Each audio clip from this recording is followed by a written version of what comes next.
Bonsoir, bienvenue pour ce débrief, cette nouvelle émission de Talkback GP consacrée au Grand Prix du Japon. Alors encore une fois, merci d'avoir pensé à nous rejoindre aujourd'hui mardi, une fois n'est pas coutume, mais vous l'avez compris, on était dans l'obligation d'attendre nos reporters et leur retour en France et je suis ravi de pouvoir les retrouver. On va saluer d'abord Michel. Bonsoir Michel, ça va ? Salut Eric, ouais, ça va et toi ? Ouais, un peu fatigué quand même, hein ? Ouais, j'ai rentré il n'y a pas longtemps. Hein. Ouais. Périple. Bon. C'est compliqué pour rentrer du Japon aujourd'hui. Ouais. Et Thomas Morcellino est également de la partie ce soir. Bonsoir Thomas. Salut Eric, salut Michel, avec qui j'ai partagé l'avion pendant 14h30 hier. Ça n'a pas dû être facile, hein ? Ça n'a pas dû être facile. C'était long. C'est long. Bon, en tout cas, merci de nous avoir rejoints. Je vous rappelle que vous pouvez, grâce à notre partenaire Longlap, gagner à chaque fois le tracé du Grand Prix que l'on débriefe sur cette émission. Donc pour cela, vous allez dans le fil des commentaires, vous laissez un commentaire et il y aura un tirage au sort et le regagnant recevra sa dotation. Voilà, allez, on rentre tout de suite dans le vif du sujet avec ce Grand Prix du Japon. Et j'allais dire, Michel et Thomas, la masterclass de Pecco Bagnaia parce qu'il a été vraiment impressionnant de maîtrise tout au long du week-end. Alors même si la pole lui a échappé, en tout cas en course sprint et surtout pendant le Grand Prix, ça a été vraiment du très très grand Pecco, Michel. Oui, effectivement, Eric est du grand Pecco et après voilà, on sait que c'est un circuit qui correspond parfaitement à son pilotage, donc c'est vrai que à ce niveau-là, ça matche bien. Et puis voilà, en revanche, il sait qu'il faut reprendre des points et c'est ce qu'il a fait sur les deux courses, sur le sprint et le Grand Prix. Donc un week-end parfaitement réalisé. Ouais, ce qui a été impressionnant, je ne sais pas si tu l'as vécu comme ça sur place, Thomas, c'est surtout ce bras de fer, parce qu'on ne va pas se mentir, le Grand Prix en lui-même, la course de dimanche n'a pas été très excitante à suivre, mais c'est surtout ce bras de fer à distance que se sont livrés, enfin à distance respectable, Bagnaia et Martin. Pendant un moment, on a pensé que Bagnaia allait s'envoler. Après, Martin est revenu. Bagnaia a remis un coup de collier. Ça, c'était vraiment hyper intéressant et hyper intense à suivre. Et c'est là où on attendait Bagnaia et c'est là où il n'a pas déçu. Il a su répondre et il a su, maîtriser cette situation. Thomas, c'est un peu le ressenti qui était dans le paddock dimanche soir. Oui, après, effectivement, l'autre chose quand même qu'il faut nuancer, c'est que Martin partait 11e sur la grille. Donc, si tu veux, c'était compliqué aussi pour lui de déjà faire deux bons départs et ensuite, après, de remonter et essayer de revenir sur Bagnaia. Donc, la deuxième course, la course de dimanche, effectivement, il est revenu beaucoup plus proche qu'il ne l'a pu le faire durant le sprint. Mais en tout cas, ça a été pour lui beaucoup plus compliqué de cette chute en Q2 qui a compromis ses qualifs et qui du coup a compromis ses deux courses. Mais sans cette chute-là, je pense que les deux étaient au même niveau et je pense clairement que Bagnaia a profité de la situation. Mais de là à dire qu'il a survolé ce week-end, je ne pense pas. Je pense que c'était justement profiter de la situation et il a géré tous les éléments qui ont été en sa faveur ce week-end. Ouais, tu penses que c'est plus lié aux conditions, en fait, et on va y revenir évidemment avec Martin dans quelques instants. Si Martin part sur la première ligne avec lui, tu penses que c'est pas une si belle maîtrise ou en tout cas une domination aussi nette ? Non, clairement pas. Enfin, moi, c'est comme ça que je le vois. Après, peut-être que Michel ne sera pas de mon avis, mais voilà, je veux dire, il n'a pas fait la pole position non plus. Bagnaia, c'est Acosta qui fait la pole position. Il n'a pas dominé le week-end comme il a pu le faire sur certains grands prix cette saison, où là, vraiment, on pouvait dire c'était vraiment lui qui était au-dessus du lot. Là, je pense qu'il a bien géré la situation, mais de là à dire qu'il a dominé clairement, je ne pense pas. Michel ? On va pas refaire la course, on sera pas. On ne sait pas si Martin était parti en première ligne, ce qui serait passé. Mais c'est vrai, ce que dit Thomas est juste. Effectivement, Martin a été affecté. D'ailleurs, comme Marquez, je pense que la course aurait pu être différente si les deux s'étaient retrouvés mieux placés sur la grille. Malgré tout, Bagnaia a quand même bien géré le week-end dans le sens où on a eu quand même 2 journées d'essai. La première journée d'essai notamment. La journée de samedi aussi perturbée par la pluie. Il faisait un temps assez curieux. On était dans les nuages, il faisait assez chaud, il pleuviotait, ça s'arrêtait, la piste séchait pas vraiment, ça restait un peu gras.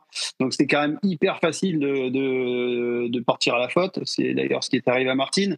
il y a eu pas mal de chutes. Hein. C'était donc les conditions, se battre pour un titre, avoir la pression de devoir aller récupérer des points dans un week-end où tout peut arriver parce qu'on peut se faire piéger par la piste.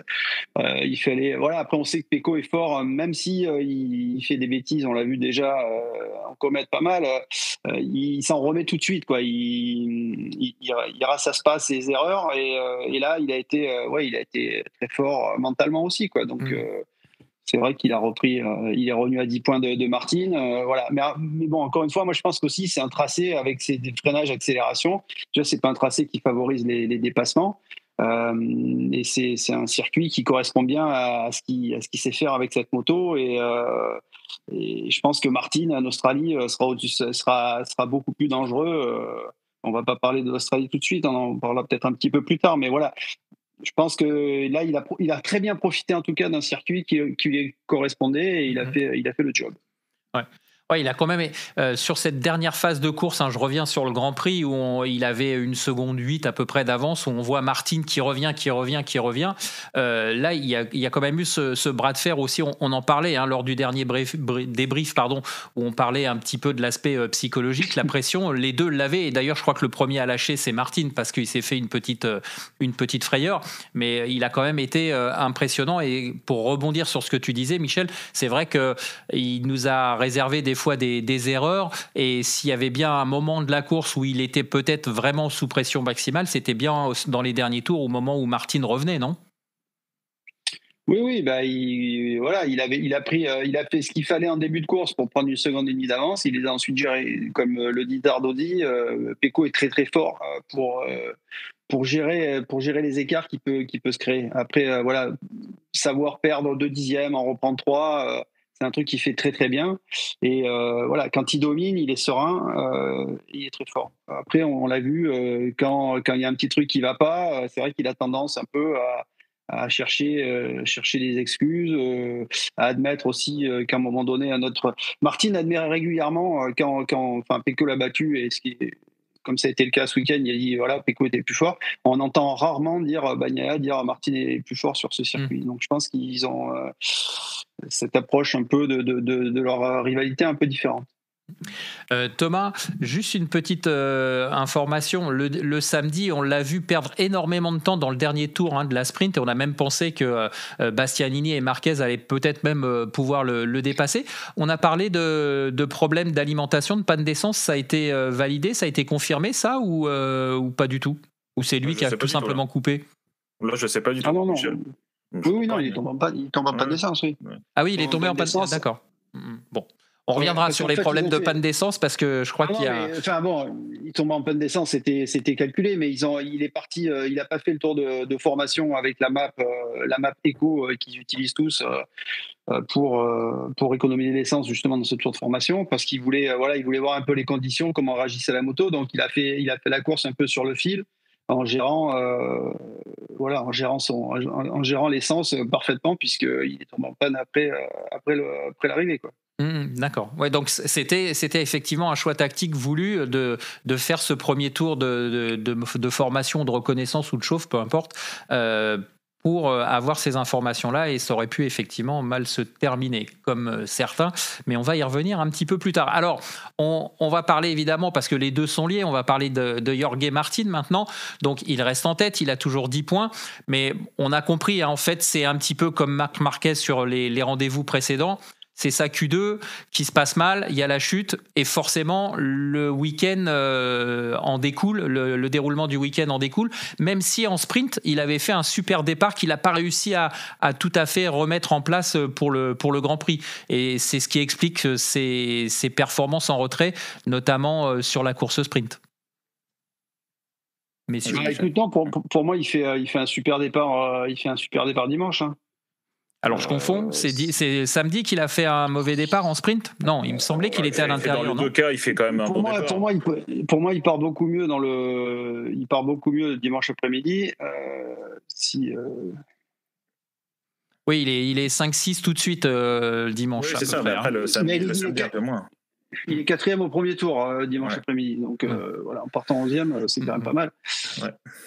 C'est peut-être plus à ce moment-là la course sprint qui paradoxalement et normalement son point fort, qui sur ce week-end fait qu'il est un petit peu plus en délicatesse, c'est pas vraiment le mot, mais en fait il score moins de gros points que ce qu'il aurait pu, auquel il aurait pu prétendre, tout simplement, c'est tout. Ah bien sûr, de toute façon c'est ce qu'on dit, hein. À partir du moment où tu pars d'aussi loin avec une course qui fait combien, je sais plus là sur le week-end, 24 tours et 12 tours pour la sprint. Ouais, c'est ça, 12 tours pour la sprint, si tu veux, ça va tellement vite. Acosta est parti très vite aussi avant de chuter. Enfin, je veux dire, c'est difficile pour un pilote même du calibre de Martin de pouvoir essayer de revenir aussi rapidement. Je veux dire, 12 tours, ça va très vite. Et surtout, comme le rappelait Michel tout à l'heure, sur un circuit où on peut très difficilement dépasser. Donc, où c'est difficile de dépasser, où voilà, et c'est les premiers tours, les premiers virages qui conditionnent le reste de la course. Et Michel, vous l'avez croisé dimanche, Martin, il était comment? Bon, effectivement, l'écart se réduit, hein, comme tu l'as dit, il y a 10 points, mais voilà, comme tu l'as dit, on est face. Tu l'avais expliqué la semaine dernière, il travaille avec un coach mental, il arrive à faire abstraction des mauvaises passes. Comment il était, dans quel état d'esprit il était dimanche? Il se projetait déjà vers l'Australie, comment il était? Non, bah écoute, il était content d'avoir fait le podium en partant de après il sait qu'il a fait une erreur, cette chute lui a coûté cher le samedi. À partir de là, voilà, il a bien rattrapé, il a quand même limité les dégâts. Dimanche, en plus sur un circuit qu'il apprécie pas spécialement et sur lequel dès le vendredi il n'était pas super bien, quoi. Ils ont eu un peu de mal à prendre ses marques, à la fois sur la piste, à la fois sur les réglages de la moto. Donc autant Pecco a tout de suite été vite, lui il a un peu plus été laborieux. Il y a cette erreur en qualif qui vaut de partir loin. À partir de là, terminer deuxième, c'est un super résultat, comme il l'a dit. Il perd il y a 10 points d'écart. De toute façon, les deux, ils savent très bien que ça va se jouer. Il reste 4 courses, il y a 39 points à prendre par course. 37, tu vois, 10 points, 37, pardon. 10 points, c'est beaucoup et peu à la fois. Donc, c'est un peu une lapalissade ce que je suis en train de dire. Mais donc, voilà, ça va être un coup de poing, un coup de bras. Je pense que l'Australie, ça sera plus favorable à Martin. Je pense ça risque d'être une belle bagarre là-bas. Autant c'est difficile de doubler sur les freinages à Motegi, autant à Phillip Island, il n'y a pas de frein, donc il n'y a pas de gros freinage. Donc voilà, il sait qu'il va prendre sa revanche, qui sera en bonne place pour reprendre des points certainement dimanche. Donc voilà, après il y aura d'autres tracés. La finale, ça va se jouer à Valence chez lui, donc voilà, de toute façon, ça sert à rien de s'affoler quand on perd des points ou de s'exciter quand on en gagne.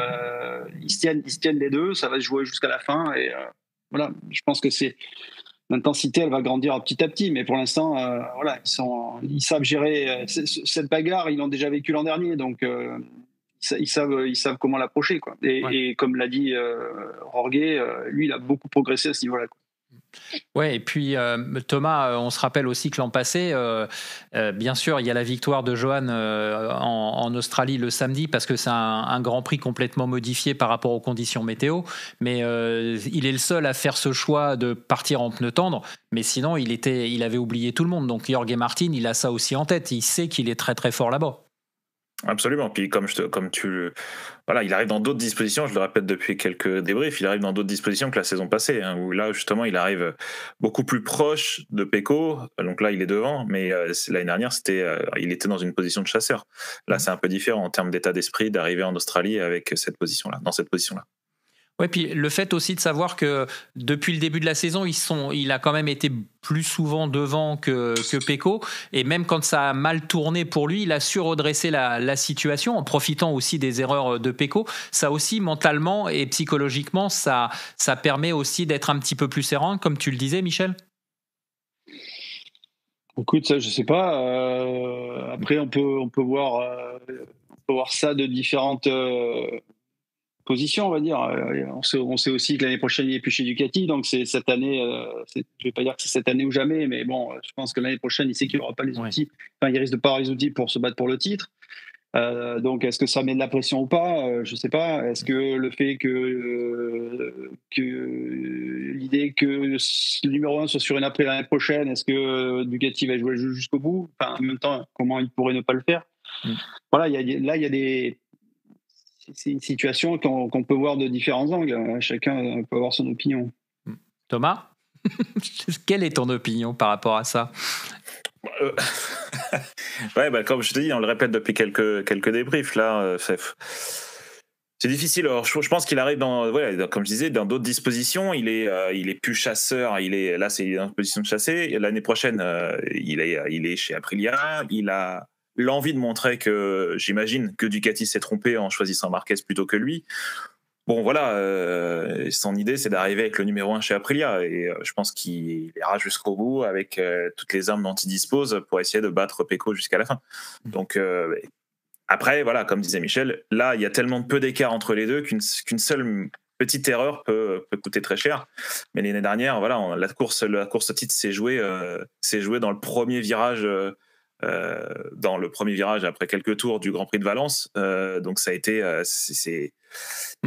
Là, je pense qu'on va se retrouver dans la même situation, la même configuration, à moins qu'il y en ait un qui effectivement profite d'une grosse erreur sur un Grand Prix, faire un gros résultat blanc, et là où un des deux partira devant. Mais là, ça se joue au meilleur qui gagne, quoi. C'est ça. Ouais. Bagnaia le disait, il dit ça sera même presque un championnat d'erreurs en fait, où c'est celui qui en fera finalement dans la dernière partie qui en fera le moins qui sera champion. Et puis pour revenir à ça, ce que tu disais aussi, Michel, il y a aussi Pramac qui doit pousser à fond derrière pour tenter de l'amener au numéro 1, parce que c'est pareil, Pramac va partir chez Yamaha en fin de saison, et vu la tension qu'il y a eu pendant un moment entre les dirigeants de chez Ducati et de Pramac, ça serait aussi pour eux un petit pied de nez, et je pense que dans un coin de la tête ça doit traîner aussi, ça. Oui, bien sûr qu'ils ont envie d'être champions du monde aussi. Ils savent qu'ils ne seront pas l'année prochaine, ça c'est clair. Donc il y a une occasion, ils vont tout faire pour la prendre. Après, pour en revenir à Ducati, voilà, moi j'ai fait une interview d'Alenia ce week-end, et il est clair que lui, il le dit. À titre personnel, que ce soit Martin ou Pecco, ça lui importe peu, vu que c'est Ducati qui sera champion du monde quoi qu'il en soit. Après, pour les sponsors de l'équipe, évidemment, c'est important que ce soit Bagnaia qui ait le titre. Voilà. Après, comme il l'a dit, Martin a toujours eu le même soutien. Et d'ailleurs, il m'a rappelé malicieusement que l'an dernier en Australie, comme tu le disais, il était parti avec le pneu tendre, ce qui lui a coûté la victoire. Et Dagna m'a rappelé qu'il avait bien dit ne fais pas ce choix-là, prends le médium comme tout le monde, tu vas pas finir la course. Et c'est exactement ce qui se passait. Donc voilà. Je pense qu'il y aura pas de Ducati sera réglo jusqu'au bout. Ça va être un duel de pilotes. De toute façon, oui, ils ont tout intérêt à l'être jusqu'au bout, parce que si d'aventure ils jouaient pas le jeu, sachant que tout le monde s'en va la saison prochaine, il y aurait forcément des éclats sur le paddock, ça c'est clair. On va parler du troisième pilote de ce débrief, à savoir Marc Marquez. Marc Marquez, on l'a vu, ça a été compliqué par rapport au 2024, mais encore une fois, c'est le seul à s'intercaler entre les Ducati officiels et la GP23, et il fait deux belles courses avec 2 podiums à chaque fois, et en sprint et au Grand Prix, certes en profitant des chutes d'Acosta, mais on y reviendra dans quelques instants. Et il refait une bonne opération, parce que j'ai dit dans le teaser qu'il revenait en 3e position du championnat, mais quand on regarde le classement, en fait, il n'est plus qu'à 2 points d'Enea Bastianini, il reste 4e, et c'est vraiment son objectif maintenant. On l'a vu ce week-end, il veut vraiment tout faire. Il y a eu une passe d'armes entre les deux, mais finalement, Marquez, il veut finir sur le podium du championnat, Michel. Je pense que surtout, il a envie de gagner. Il veut gagner des courses. Là, c'était compliqué ce week-end. Ça me semblait compliqué quand même. Ah oui, là ils sont en fait, comme il l'a dit, c'est depuis 3 courses, ils ont des gros problèmes de freinage, et visiblement la GP23 et Marquez particulièrement ont des gros problèmes en entrée de virage par rapport à la GP24, et donc ça s'est vu à Motegi. Il aurait certainement pu faire un peu mieux, en tout cas être un peu plus proche des 2 GP24 si lui aussi n'était pas parti d'aussi loin sur la grille. Donc il avait doublement les glandes, parce qu'il avait fait quand même la pole en mordant sur le verre, donc c'est normal que son temps ait été... mais enfin, c'était un chrono improbable, parce qu'il avait, je crois, 4 dixièmes de mieux que tout le monde. Thomas, si je dis pas de bêtises. Oui, Mais bon, quoi qu'il en soit, son chrono a été annulé parce qu'il a mordu d'un cheveu sur l'extérieur de la piste. En revanche, il était contrarié parce que la direction de course lui n'a pas stipulé tout de suite son erreur. Visiblement, il y a eu un problème de transmission sur son dashboard, et ce qui fait qu'il s'est arrêté, en fait, alors qu'il aurait pu faire au moins 1 voire 2 tours derrière, et il pensait qu'il aurait certainement amélioré le temps dont il a été crédité au final.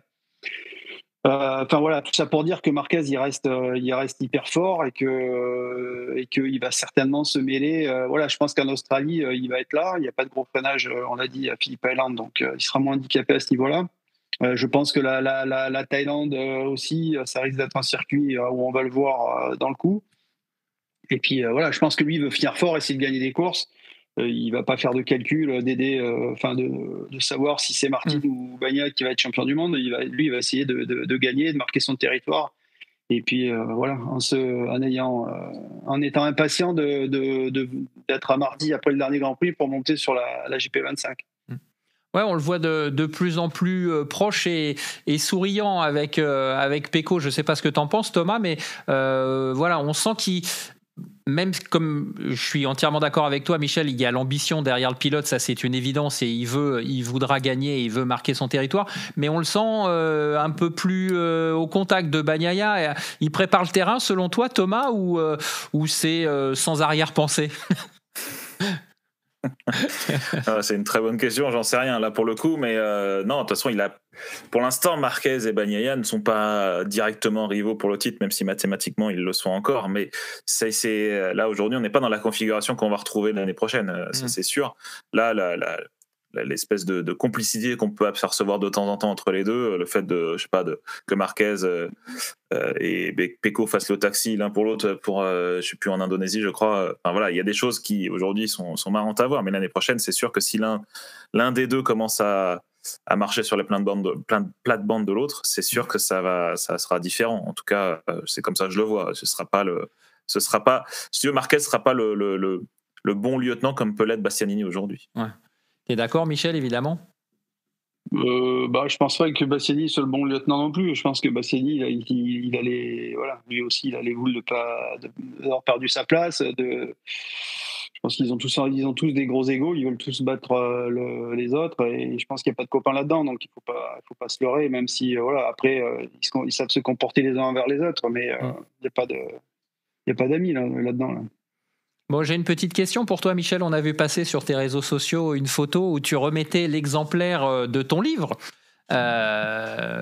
sur Marc Marquez au dénommé Marc Marquez. Comment il l'a reçu? Quel a été l'accueil? On peut faire un peu de promo quand même. On peut faire un peu de promo. C'est la minute réclame, Eric. Alors, tiens, voilà, c'est la promo. Voilà, tu peux y aller. Il sort le 10, c'est-à-dire après-demain. Bon, non, écoute, voilà, il était. Je pense qu'il s'en fout complètement. Qu'il y a un bouquin de plus ou de moins sur lui. On va pas se mentir non plus. Voilà, il était. Voilà, bon, après, c'est vrai qu'il pensait peut-être pas que c'était une biographie de 300 pages sur lui, que c'était plus un livre illustré. Donc voilà, je pense qu'il il s'est dit qu'il y avait quand même du boulot là derrière, mais il lira pas, il lit pas le français. Donc il m'a demandé sur une version espagnole, je dis pas encore, peut-être.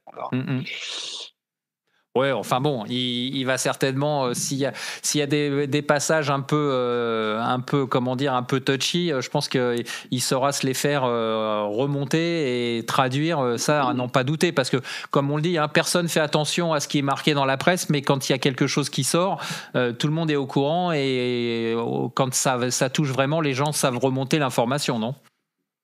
Bah, tu sais, après, c'est un livre, donc, c'est pas un livre polémique, on est bien d'accord. Non, mais non, enfin, polémique. Après, moi, j'ai interviewé de nombreuses personnes, des gens, son ancienne équipe, son équipe actuelle, ses adversaires. Donc, forcément, il y a des gens qui lui en veulent pour certaines choses, des gens qui, voilà.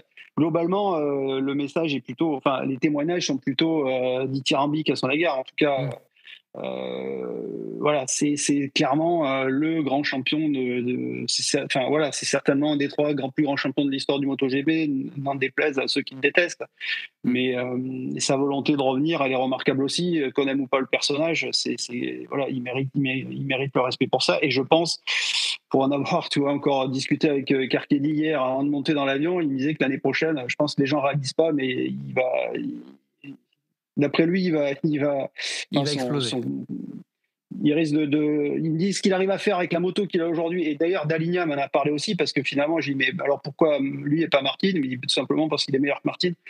Et voilà, il me dit ce que fait aujourd'hui Marc avec cette moto, après seulement 1 an de découvrir la moto, l'environnement Ducati, la façon de travailler, la façon d'utiliser cette machine, ce qu'il fait, c'est incroyable.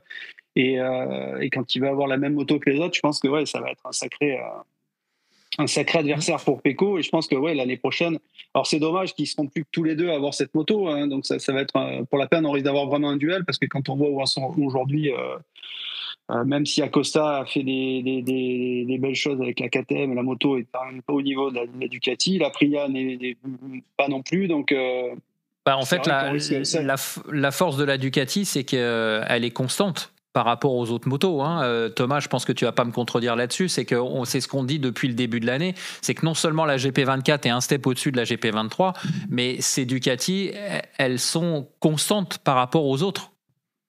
Ouais, surtout, il n'y a plus de circuit Ducati. Avant, on disait qu'il y avait un circuit Ducati, un circuit Yamaha ou autre. Là, maintenant, tous les circuits correspondent très bien à la Ducati. Et oui, ça reste une moto qui convient à tout type de pilotage, que ce soit le style de Marquez qui a dû s'adapter un petit peu, mais sinon ça convient à tout le monde. Marquez, les premiers tours de roue qu'il a fait, il a fait le meilleur tour à Valence l'année dernière, donc si tu veux, on est sur une moto, ce qu'était la Yamaha il y a quelques années. Oui, c'est ça. La Yamaha, on montait dessus, on était capable de faire un chrono. Là aujourd'hui, c'est la Ducati qui est aujourd'hui la moto la plus, je trouve pas homogène. Le mot, la plus homogène, c'est ça, je dirais. Ouais, la plus homogène du plateau. Tout à fait. Surtout la plus performante, parce que là aujourd'hui, elle est toute circonstance, elle est au-dessus des autres. Même chez Aprilia, ils reconnaissent qu'ils progressent pas, et la Ducati, elle continue à progresser cette année. Sur certains circuits, l'Aprilia était performante. Cette année, l'Aprilia est dominée sur tous les circuits, que ce soit les circuits avec des virages rapides où elle avait un avantage, elle les a plus. Donc c'est vrai que cette moto, elle est au-dessus du lot, clairement, quoi. De toute façon, c'est quand la dernière fois, Thomas, qu'on a eu autre chose qu'une Ducati sur un podium? Le week-end dernier en Indonésie, mais ouais, pardon, je suis une connerie. Non, mais c'est vrai que c'est arrivé que 2 fois cette année, effectivement, à Austin et en Indonésie. Et en Aragon aussi. Mais bref, toujours est-il que oui, c'est sûr. Après, juste pour revenir sur la GP23, j'ai discuté avec Simon Patterson, là, un confrère de The Race, là, justement, qui ce week-end a détecté, enfin, en tout cas, a discuté avec pas mal de personnes du paddock. Alors, les sources, il ne veut pas les révéler, mais apparemment, la GP23 aura eu aussi une pièce différente, là, sur les dernières courses, pour justement rattraper le gap, ou en tout cas, essayer de combler un peu le gap qu'elle avait avec la GP24. Et cette pièce aurait été retirée, justement, après la casse moteur de Marquez en Indonésie. Voilà. Donc après, est-ce que c'est vrai, est-ce que c'est faux? Apparemment, plusieurs sources disent que c'est vrai. Ce serait un volant d'inertie là qui se trouve sur la Ducati, que la Ducati est capable de changer. Et apparemment, ce serait ça. Donc voilà, même en plus des GP24 qui fonctionnent bien, apparemment la GP23 ils sont encore capables d'en améliorer les performances, même si c'est une moto de l'année passée. Ouais. Mais je pense que c'est lié à ces problèmes d'entrée de virage qu'ils ont. Qui rencontre particulièrement Marquez, qui est hyper fort sur les entrées de virage. En plus, on va penser que je suis devenu l'avocat de Marquez, mais on va rappeler que, pour expliquer aussi son week-end un peu compliqué, c'est que sa moto a brûlé en Indonésie, et là, l'équipe Gresini, ils ont quand même dû s'arracher un peu les cheveux pour qu'ils puissent avoir 2 motos. On en parlait ce week-end. Hein. On en avait parlé lors du dernier débrief. Il y a beaucoup de GP23 en fin de saison. Je pense aussi, même si on ne va pas le dire chez Ducati, mais il y a forcément commence à tirer un peu sur les pièces là, pour finir l'année avec tout le monde, quoi. Alors, on parlait de Marquez, de ses capacités d'adaptation et de l'un des meilleurs pilotes du MotoGP, de l'ère du MotoGP. On va parler d'un 4e pilote qui a vraiment marqué son entrée en début de saison et puis qui, là, est rentré un petit peu plus dans l'histoire du MotoGP. Thomas, tu vas m'arrêter si je dis une bêtise. C'est le 3e plus jeune auteur de la pole position en MotoGP. Je parle bien sûr de Pedro Acosta. Ouais, c'est ça. Après Fabio et après Marquez, c'est le 3e plus jeune auteur de pole position en catégorie Rennes. Donc je mets toujours une petite astérisque en disant que les données, on les a depuis 1974 pour les pole positions, mais j'ose imaginer qu'il n'y avait pas de pilote de moins de 20 ans à avoir fait une pole position avant 1974. Mais oui, effectivement, c'est une belle performance de la part d'Acosta sur le circuit Honda. Oui. Alors, une belle performance, messieurs, mais encore une fois, qui ne se concrétise pas. Il nous a fait monter l'adrénaline jusqu'à un certain point, et puis finalement, par 2 fois, il part encore à la faute. Est-ce que ça fait beaucoup? Comment il s'est perçu au niveau de Tech 3 globalement, est-ce qu'on préférerait qu'il aurait peut-être même pas fait la pole et gagné, plutôt que de faire cette pole et finalement nourrir des espoirs qui ont été encore une fois douchés par ces 2 chutes? Est-ce que je peux y aller, Nico? Ouais, vas-y, Thomas, vas-y. J'ai passé l'avion justement à 14 heures d'avion avec Nicolas Goyon juste à côté de moi, justement. Je croyais que c'était Michel qui était à côté de toi. Non, du coup, non. J'étais à côté donc, du team manager de Tech 3 et il me disait qu'en fait, cette année, un peu l'état d'esprit d'Acosta, c'est de se dire que c'est son année de rookie et que ce qu'il veut, c'est gagner. Et toutes les erreurs qu'il a, il s'en fiche, qu'il commet, il s'en fiche. En gros, c'est je veux gagner et j'apprends cette année, je m'autorise cette année d'apprentissage et l'année prochaine, je serai encore meilleur. Voilà, donc en gros, lui, son intérêt, c'était pas de finir deuxième, pas de finir troisième, c'était de gagner la course. Les 2 courses, donc sprint et dimanche. Voilà, donc c'est ça qu'il me dit. Alors c'est sûr qu'après ça se défend. Est-ce qu'il vaudrait mieux faire gagner les points de la 2e place, la 3e place? Voilà, aujourd'hui, Acosta c'est un champion, c'est un vaincu. Enfin c'est voilà, 2 titres en 2 ans. C'est en 3 ans, pardon, je vais y arriver. Et donc là, en arrivant en MotoGP, on l'a mis direct sur un piédestal en arrivant, en pensant que c'était le nouveau Marquez. Ça s'est un petit peu tassé au milieu de saison. Là, il repart de plus belle. Il veut montrer que voilà, qu'il a le potentiel de gagner, de faire une pole position, de gagner, voilà. Ça s'entend pour toi, Michel, gagner absolument, profiter de cette première année de rookie et peu importe, je dirais, les moyens pour arriver à la victoire? Écoute, moi j'ai un peu l'impression qu'il oublie un truc, c'est qu'il est plus en Moto 2 et qu'en Moto 2 ils avaient tous les mêmes motos, c'est plus le cas aujourd'hui. J'ai quand même l'impression qu'il oublie qu'il est face à des pilotes qui sont mieux armés que lui. Et alors après c'est beau, hein. Moi je dis chapeau, un gars qui se bat, qui se plaint jamais de son matériel. D'ailleurs on n'entend jamais dire la KTM, ou la Gasgas, bref, la C16 est moins bien que la Ducati. Jamais il en parle. Il dit moi j'ai cette moto. Je me bats avec, je suis content d'être là, je suis fier d'être là, donc c'est bien. Mais je pense qu'il n'a pas à vouloir admettre les faiblesses de sa machine par rapport, les différences, en tout cas par rapport aux autres. Il est toujours, à prendre vraiment beaucoup de risques et bon, voilà. Après il y a des chutes. C'est vrai que bon, finalement elles n'ont pas trop d'importance puisqu'il est rookie, comme l'a dit Thomas, il est là pour apprendre, il joue pas une place au championnat, on n'attendait rien de lui cette année. Mais bon, néanmoins, il est beaucoup plus performant que ne le sont Binder et Miller. Donc voilà, c'est sûr que le potentiel est là. Maintenant, est-ce que l'année prochaine, avec un autre costume, d'autres exigences de la part de ses employeurs qui on le sait, sont plutôt carrés, voilà. Qui n'ont pas le sens de l'humour. Voilà, sachant que chez KTM, ils ont quand même fait du ménage, ils se sont séparés de tous les Italiens qui venaient de chez Ducati, qui avaient mis en place des méthodes de travail, tout ça, ils en ont fait table rase pour revenir à ce qu'ils avaient au début, c'est-à-dire du Made in Austria à 100%. Comment ça va fonctionner? Est-ce que lui va être, est-ce qu'on va, par rapport à ce qu'on va lui demander, comment lui va gérer, comment va progresser cette moto ou pas? Ça va être, ça peut être bouillant l'année prochaine chez eux. Hein. C'est Aki Ajo qui va reprendre les commandes du team MotoGP. Il a travaillé avec lui en Moto 2 ou en Moto 3, Acosta? Ouais, ces 2 titres, ils ont vu ensemble. Hein, donc c'est pour ça qu'Acosta dit qu'il est content d'avoir Ajo. Maintenant, encore une fois, le team manager dans une équipe de MotoGP aujourd'hui, il est là pour faire du lien, pour choisir des gens, pour faire que tout le monde travaille, soit content, travaille en harmonie. S'il y a des problèmes personnels. C'est plus un DRH aujourd'hui, un team manager, que c'est pas lui qui fait fonctionner la moto, c'est pas lui qui fait fonctionner les pilotes. Je pense que aujourd'hui, team manager en MotoGP, c'est ça, c'est gérer les hommes. Alors, malgré tout, on dit, bon, ok, il apprend, etc. Mais finalement, avec ce double résultat blanc, je regarde le classement, c'est Binder qui est désormais revenu comme premier pilote KTM au championnat, qui a 2 points d'avance, certes, sur Acosta, mais du coup, Binder repasse devant. Vous pensez que ça restera une information quelconque, ou ça peut avoir son importance par rapport à ce qui va se passer l'an prochain, puisque Binder sera associé à Acosta? Non, mais est-ce que simplement Binder, pour reformuler la question, est-ce que Binder va mettre un point d'honneur à terminer la saison devant Acosta? Bon, on peut imaginer que oui, mais après c'est sûr que là, la démonstration qu'a fait Acosta cette saison, clairement on voit que les deux pilotes, ils surclassent totalement les deux pilotes KTM officiels. Enfin, je veux dire, là il y a pas tergiversé, il fait la pole position. Je crois que c'est la première pole position d'une KTM depuis 2020. Enfin, je veux dire, c'est ce qu'il fait est au-dessus des deux pilotes officiels. Donc après, effectivement, pour l'ego, on peut imaginer que Binder va y terminer devant, mais après. Il sait à quoi s'attendre l'année prochaine, Binder. Je pense qu'il est pas dupe. Il sait que Acosta, qui arrive à côté de lui, ce sera pas un Jack Miller, quoi. Voilà. Michel, évidemment, tu valides.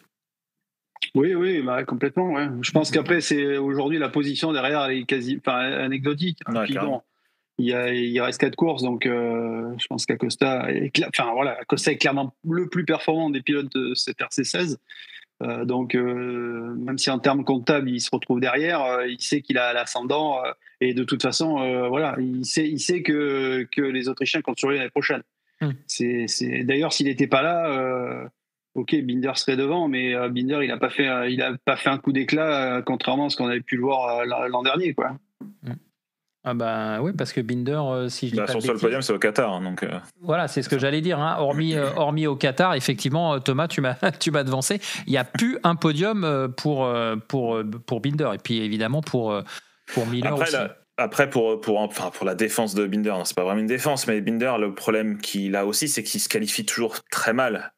C'est sûr qu'un Acosta a fait quelques premières lignes cette saison et se qualifie un peu mieux à la régulière, je dirais. Donc forcément, on en parlait encore tout à l'heure et on en parle tout le temps. Je veux dire, les qualifications, ça conditionne une course. Donc en partant loin ou même troisième ligne, c'est compliqué pour lui. Donc on va dire, c'est ça la faiblesse de Binder aujourd'hui. Bon, affaire à suivre en tout cas pour Acosta, et on lui souhaite évidemment d'aller concrétiser sur les 4 Grands Prix qui restent à disputer. Alors les 4 Grands Prix qui restent à disputer, ça va être aussi des Grands Prix d'importance pour nos Français, et on va revenir sur Fabio Quartararo, parce que la Yamaha elle est un petit peu en difficulté, en tout cas elle était un petit peu en difficulté au Japon, et puis il a piqué une grosse colère Fabio, parce qu'il est tombé 2 fois en panne d'essence en 3 courses. Donc ça commence à l'énerver, et on le comprend. Sur quels paramètres on peut expliquer ça par rapport à plus de puissance? Comment vous avez pu obtenir des informations par rapport à ça? Comment on l'explique chez Yamaha? En fait, c'est juste, a priori, de ce qu'il a expliqué, c'est un problème d'informations qu'il reçoit sur son tableau de bord. Donc, de toute façon, je pense que chez Yamaha, ils ont des gros problèmes d'électronique, de gestion des assistances moteurs, notamment anti-bouillie. Enfin bon, bref, toutes les assistances, ils ont du mal à optimiser tout ça. Et là, la gestion de la conso, c'est même chose. Ce qu'expliquait Fabio, c'est que sur son tableau de bord, donc, il y a des lumières qui lui indiquent à chaque fois quelle map ils doivent passer par rapport à la console en cours sur la moto, ce qui va lui rester d'essence pour finir la course. Donc il reçoit des informations en permanence. Enfin, pas que Fabio d'ailleurs, hein, c'est aujourd'hui un pilote MotoGP, il reçoit des informations via des lumières sur son tableau de bord qui lui demandent de changer de cartographie moteur. Et lui, visiblement, ces informations n'ont pas fonctionné. Donc il n'a pas eu les bonnes infos, donc il a un peu jardiné avec ses cartographies, et ce qui fait qu'il a 2 virages avant la fin, il n'y avait plus d'essence, comme il lui arrivait à Misano. Donc c'est vrai qu'il a pété un peu les plombs à l'arrivée. Voilà, bref, l'histoire est là. Sachant que Motegi aussi, c'est un circuit où, en fait, l'un des circuits du calendrier où on consomme le plus, où on passe le plus de rapports par Grand Prix, plus de 1000. Donc c'est un circuit Là, on l'a vu avec Pecco qui tombe en panne juste après l'arrivée. Donc, c'est aussi tricky pour tous les constructeurs. C'est pas que pour Yamaha. Donc, après, effectivement, il y a une erreur derrière, mais ça reste un circuit particulier à ce niveau-là, quoi. Bon, après, dans l'absolu, il fait quand même des performances qui sont somme toute honnêtes par rapport à ce qu'on attend de la Yamaha, hein, qui est toujours confronté à ces problèmes. Indépendamment de ça, il arrive à se projeter sereinement sur la fin de saison. Où il a tout simplement hâte que ça se termine. Ouais. Je sais pas quoi te répondre, Eric. Non, mais parce que pour moi, le problème, c'est qu'il sent que ça va pas être mieux l'année prochaine, quoi. En gros. Voilà, il sait, même si il y a un projet, il y a un projet qui est, je pense, peut-être même déjà sur ses roues, avec une nouvelle moto, un nouveau moteur, un V4, etc. Est-ce que c'est ça qui va révolutionner le truc? C'est pas certain. Et en plus, alors c'est vrai que ça va être bien d'avoir 4 pilotes sur des Yamaha l'année prochaine. Le problème, c'est que le contrat qui dit Pramac à Yamaha, c'est que les 4 pilotes ont exactement les mêmes machines. Donc ça veut dire fabriquer une nouvelle moto, il va falloir en fabriquer au moins 8. Donc c'est aussi ce qui complique a priori les choses chez Yamaha, c'est d'arriver à être prêt l'année prochaine. Déjà, est-ce qu'on verra cette nouvelle moto à Valence? C'est pas certain. Donc après, il va rester très peu. Si on lance un nouveau projet pour le début de saison qui va être très tôt, hein, puisque le premier Grand Prix 2025 c'est début mars, c'est le 3 mars. Le premier week-end de mars en Thaïlande. Donc il y a les premiers essais en Malaisie début février. Donc en gros il y a 2 séances d'essais. Donc ce nouveau projet risque. Enfin, je sais pas s'il sera vraiment opérationnel l'année prochaine. Donc, est-ce qu'il pourra être homologué d'entrée? Je sais pas. Mais enfin voilà. Donc, je pense que Fabio, il voit les autres. Il voit les autres se battre pour la victoire. Lui, il peut plus se battre pour la victoire. Après, voilà, on l'a dit répété. Il a fait ce choix-là en son âme et conscience. Donc, il faut qu'il l'assume aussi, quoi. Ouais, parce que techniquement parlant, je vais me retourner vers toi, Thomas. On est au mois d'octobre. Hein, logiquement, comme le dit Michel, si on veut voir cette nouvelle moto, il faudrait qu'elle soit déjà opérationnelle, parce que matériellement, après, ça va être trop court. En théorie, les premières motos, les motos qu'on voit pour l'année d'après, on les voit après au test de Misano. En tout cas, traditionnellement, sur les dernières années, ça a été le cas. Là, c'est pas le cas. On n'a pas vu de nouvelle moto arriver, débarquer, une grosse nouvelle moto arriver chez Yamaha. Et effectivement, ça laisse très peu de temps pour développer, ou en tout cas permettre aux pilotes de travailler sur cette nouvelle moto et de s'y faire, d'avoir des retours. Fin février, ça est très rapide. La première séance d'essai libre aura lieu fin février en Thaïlande. Donc, je pense pas qu'on puisse. Enfin, je suis un peu pessimiste sur l'idée que l'année prochaine ce soit pas encore difficile pour Yamaha, quoi. Mais pour 4 Yamaha là pour le coup. Ok. Alors, on verra ce qui va se passer pour la marque aux 3 diapasons. On va parler maintenant de Johann Zarco. Johann Zarco, j'ai presque envie de dire, alors même si c'est pas extraordinaire, c'est quand même encore des bons points de marquer. Surtout qu'il y avait eu cette grosse chute, c'était en séance 3, hein, les essais libres 3. Et finalement, il s'est bien repris et il fait malgré tout une belle course, parce que je crois que c'est son deuxième week-end le plus fructueux en termes de points marqués, non, Michel? Non, mais je suis en train de reprendre les résultats justement non, écoute, il fait le job, hein, Johan, il se bat, il est encore, il est devant Nakagami. Il l'a un peu poussé aussi, Nakagami, hein. Ouais, il est un peu. C'était effectivement. Écoute, il n'y a pas eu de miracle. Les difficultés sont toujours là, mais il y a quand même des progrès. Contrairement à Yamaha, où on s'est un peu enflammé à Misano en se disant ça y est, là, ils ont fait un step. Les progrès de la Honda, qui étaient peut-être un peu moindres que ceux de la Yamaha, ils se sont confirmés à Motegi sur un circuit pas forcément aussi adapté à une moto qui tourne mieux, mais qui manque toujours de grippe à l'accélération. Donc voilà, Johan, il baisse pas les bras, il travaille, mais il sait que de toute façon, lui, son ambition, c'est pas d'aller chercher un titre de champion du monde MotoGP. Cette ambition, il ne l'a plus, contrairement à Fabio qui rêve toujours de pouvoir rejouer à nouveau le titre. Bien sûr. Thomas, en plus, là, on arrive à Phillip Island. Alors, hormis le côté, évidemment, revival de la victoire de l'an passé, mais parle plus des caractéristiques du circuit. D'après ce qu'on a compris, il y avait eu des progrès sur les courbes rapides, etc. Phillip Island, ça pourrait être un circuit où on pourrait peut-être avoir de bonnes surprises aussi avec Johan, non ? Ouais, bah écoute, je vais poser la question dimanche pour savoir ça, sur ce tracé un peu particulier qu'est Phillip Island. Et il espère que ça soit un peu. Alors après, c'est le grip qui peut être différent par rapport à Mandalika, mais il espère que ce soit comme Mandalika. Donc avec beaucoup de virages rapides, que quelques freinages appuyés et des réaccélérations derrière. C'est là où la Honda pêche beaucoup, du coup. Et, donc il espère pouvoir faire quelque chose, mais en arrivant à Motegi, il espérait aussi pouvoir faire quelque chose sur un circuit stop and go où il disait qu'avoir récupéré, essayer de compenser son problème à l'accélération avec ce qu'il a récupéré ou ce qu'il arrive à faire maintenant au freinage. Le bilan du week-end n'a pas été ce qu'il espérait, donc il a dit qu'il espérait beaucoup plus de ce week-end-là. Maintenant, Phillip Island sera encore différent et il espère que ce soit comme Mandalika. Voilà. Après, à Phillip Island, il y aura la météo qui rentrera aussi en ligne de compte parce que ça risque d'être toujours un petit peu compliqué en bord de mer. Alors, on était sur les constructeurs japonais, puis il y a quand même des infos qui sont tombées là pendant la semaine entre l'Indonésie et le Japon, et je voulais avoir un petit peu votre sentiment, messieurs. C'est que du côté des instances grises, des matières grises des ingénieurs, il y a beaucoup de remue-ménage également, et chez Honda, on fait son marché chez Aprilia, si j'ai bien compris, entre Espargaro qui va devenir pilote de développement, et puis on a recruté, alors par contre son nom m'a échappé, je suis désolé, Michel, si tu peux... Pardon ?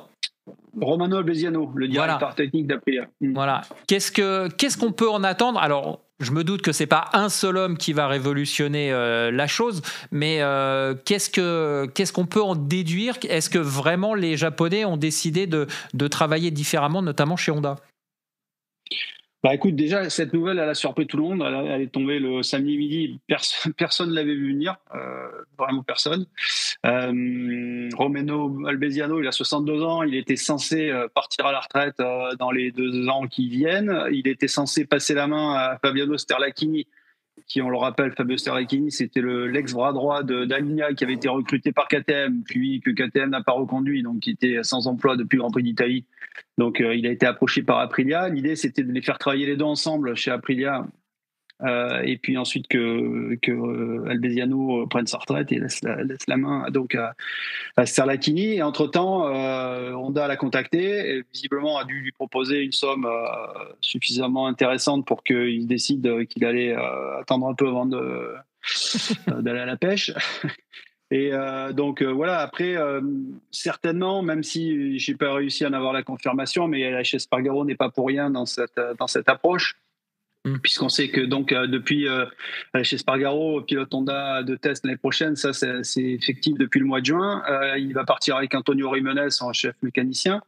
Donc je pense que ces deux garçons ont quand même expliqué chez Honda, et notamment Alberto Puig, que ça serait peut-être pas mal d'aller chercher un directeur technique qui ait de l'expérience sur les machines européennes qui dominent le championnat. Donc voilà, Honda, alors c'est vrai que autant chez Yamaha, bon, c'était quand même, ça faisait un moment que les Italiens étaient dans le game. Autant là, chez Honda, c'est longtemps, voilà, premier constructeur mondial, très fier de son savoir-faire, surtout pas partagé avec des Européens. Là, c'est vrai que c'est un peu surprenant. Maintenant, comment ça va fonctionner ? Parce que Ken Kawashi, qui avait été l'ex de chez Suzuki, reste en place, mais lui va s'occuper du test team. Donc, il va travailler avec chez Espargaro, Antonio Jiménez.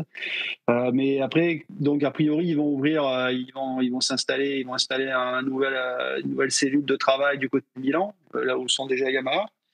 Mais comment ça va fonctionner ? Quand on voit le temps que ça demande, le temps que ça prend chez Yamaha pour que cette collaboration, elle soit, les allers-retours entre le Japon et l'Italie fonctionnent. Là, à mon avis, ça va pas. En plus, autant Romano Albesiano, je pense que c'est un ingénieur de grand talent, mais bon, c'est pas un leader, quoi. Enfin, c'est pas mon avis personnel, hein. Je dis ça pour en avoir parlé avec différentes personnes. C'est pas un leader charismatique, contrairement à Sterlachini, qui est a priori quelqu'un qui sait fédérer, choisir des hommes, les faire travailler ensemble, comme l'est d'ailleurs d'Alina. Voilà, c'est vraiment des figures fortes. C'est pas le profil d'Albesiano. Donc, comment lui va s'imposer ou va essayer d'arriver à imposer ses vues aux Japonais, je sais pas. Je suis un peu sceptique. En tout cas, si ça fonctionne, ça va mettre des années. Donc, il faut pas imaginer que l'année prochaine, Honda va avoir une Aprilia dans le garage, quoi. Thomas, qu'est-ce que tu en penses, toi? C'est peut-être plus effectivement, comme vient de le dire Michel, peut-être plus une projection dans le temps pour préparer, pourquoi pas, cette nouvelle réglementation 2027? Je vais couper mon micro, excuse-moi. Oui, après, je ne sais pas quoi penser, honnêtement, sur ce genre de transfert, dans le sens où, en fait, on a vu déjà Sterlachini aller justement chez KTM. Est-ce que ça a fait quelque chose sur les 3 années durant lesquelles il a travaillé pour KTM? Peut-être qu'il y a eu une certaine progression, mais aujourd'hui, KTM revient en arrière. Est-ce que c'est une bonne solution? Est-ce que c'est une mauvaise solution? J'en sais rien. Albesiano, comme disait Michel, est-ce que c'est derrière aussi l'avoir convaincu par l'aspect financier derrière? Est-ce que derrière, il y avait une véritable volonté de développer une nouvelle... alors, je ne sais pas si ce sera une RCV, son nom de code en 2027, mais une nouvelle moto pour 2027. Pour avoir discuté avec Albesiano en début de saison, lui, ce qu'il regrettait justement pour l'arrivée du règlement 2027, c'était que déjà, ça va faire une distinction entre des constructeurs qui sont pauvres et des constructeurs qui sont, on va dire, plus riches. Donc, entre Honda, par exemple, et Aprilia, dans le sens où, en fait, si le gel de développement n'est pas acté pour l'année prochaine, ça veut dire développer 2 motos de front pour essayer de continuer à gagner jusqu'en 2027 et développer une nouvelle moto pour 2027. Donc, est-ce que la volonté aussi d'Albesiano, c'était de se dire, bah écoute, moi, de toute façon, je vais peut-être être bridé sur les prochaines années, et même s'il est dans l'idée de partir à la retraite, parce que justement il se sentait bridé. Est-ce que je sais pas si je suis très clair, est-ce qu'il s'est dit je vais peut-être lancer cette aventure, relever cette aventure En fait, il se dit que finalement, si effectivement il n'y a pas ce gel technologique, il aura peut-être plus de moyens effectivement. Exactement. Chez Honda que chez Aprilia, et d'où l'intérêt d'aller chez Honda pour continuer de travailler. C'est ça que tu voulais dire, Thomas? Ouais, c'est ça. Je me dis que ça peut être aussi, en tant qu'ingénieur, avoir les moyens de développer une nouvelle moto. C'est sûr que c'est beaucoup mieux que de penser direct à combien ça va coûter, quoi. Tu vois ce que je veux dire? Donc, bien sûr. Ouais. Voilà, je pense qu'il derrière il y a peut-être aussi cette volonté en tant qu'ingénieur de se dire je rejoins un projet qui effectivement aujourd'hui sur le papier ne fonctionne pas, et essayer de voir si je peux faire quelque chose, apporter mon expertise. Mais encore une fois, comme je le disais, c'est pas parce qu'on recrute les meilleurs ingénieurs que ça va forcément réussir derrière. Tu vois, on voit Yamaha qui a recruté des ingénieurs italiens. Pour l'instant, c'est sûr qu'il y a une certaine inertie et que ça va pas se faire du jour au lendemain. Mais aujourd'hui, c'est pas encore les résultats sont pas encore au rendez-vous. Oui, ça peut pas être la solution miracle, quoi. Ça se fait pas en un claquement de doigts. Après, effectivement, ça peut être sur le long terme. Mais si la volonté déjà d'Albesiano c'était de partir à la retraite, est-ce qu'il va être là encore pendant 5 ans? Ça, c'est aussi une question. Oui. Question plus personnelle, effectivement. Juste une dernière chose, messieurs, pour terminer sur Honda. Johan, normalement, il avait une option sur une 3e année. Vous savez où ça en est, ça, ou pour l'instant, c'est pas d'actualité? Je pense pas qu'il avait une option pour la 3e année, mais... Oui, enfin, c'est en négociation, mais je pense que ça sera validé l'année prochaine. Je pense qu'il y aura pas de... Ça ne devrait pas poser de problème vu son niveau de performance et son implication. D'accord. Alors tiens, à propos de niveau et de performance, on va saluer quand même aussi le premier champion du monde 2024, David Alonso. Phénomène, Thomas, on peut dire qu'on est en présence d'un phénomène? Oui, clairement. Là, on est sur un pilote qui, déjà, quand il a débarqué l'année dernière, a montré de quoi il était capable. Et cette année, il confirme en décrochant sa 10e victoire là, le week-end dernier. Et alors, il ne en manque plus qu'une pour rejoindre le record, pour égaler le record de Valentino Rossi sur une même saison, qui était de 11 victoires en 97. Donc oui, on a affaire à un phénomène. Et puis après, au-delà du pilote sur la piste, c'est quand même c'est un bon gamin, comme j'aime le dire. C'est vraiment quelqu'un de très intelligent, de très poli, et tellement poli, comme on en parlait avec Michel, si tu veux. C'est différent des champions comme on a pu voir récemment avec un Acosta, un Marquez ou autre, où ce sont des pilotes qui sont très... qui n'hésitent pas à aller, je sais pas comment décrire. Marcher sur les autres, quoi. Voilà, entre guillemets, à marcher sur les autres. Tu vois. Là, on est sur quelqu'un qui est très poli, très respectueux, qui a vraiment un profond respect pour ses adversaires, pour tout son entourage. Il remercie, sans Aspar aujourd'hui, il serait pas là où il en est aujourd'hui, c'est ce qu'il dit. Donc après, voilà, j'ai eu l'occasion de faire une interview avec lui vendredi, et c'est vrai que j'ai été agréablement surpris par ce jeune pilote de 18 ans.